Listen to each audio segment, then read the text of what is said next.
Evidence for the existence of the multiverse. The universe began as a single point of light, and the region we can observe is called the observable universe. But what lies beyond it? In the 1930s, astronomer Edwin Hubble made a groundbreaking discovery. Stars and galaxies were moving away from Earth. More than that, the entire universe was expanding.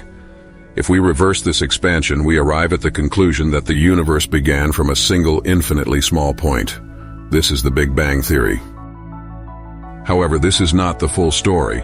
In the 1980s, physicist Alan Guth, while studying the early universe, discovered something astonishing. Gravity in empty space can act as a repelling force, meaning that the universe initially expanded at an explosive rate. This phenomenon is called inflation.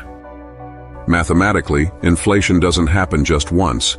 It can occur multiple times, even an infinite number of times. This suggests that the Big Bang wasn't a singular event, but rather a process that may have repeated countless times. This is where the idea of the multiverse emerged. Modern science further expands on this with string theory, which proposes that our universe is influenced by vibrating strings in a higher dimensional space. The problem is that these extra dimensions could take on an enormous number of different forms, suggesting that our universe is just one among many. In other words, the universe may not be a singular entity, but part of a vast multiverse. The beginning may not have happened only once, and Big Bangs may have occurred infinitely. The universe we live in could be just one of many.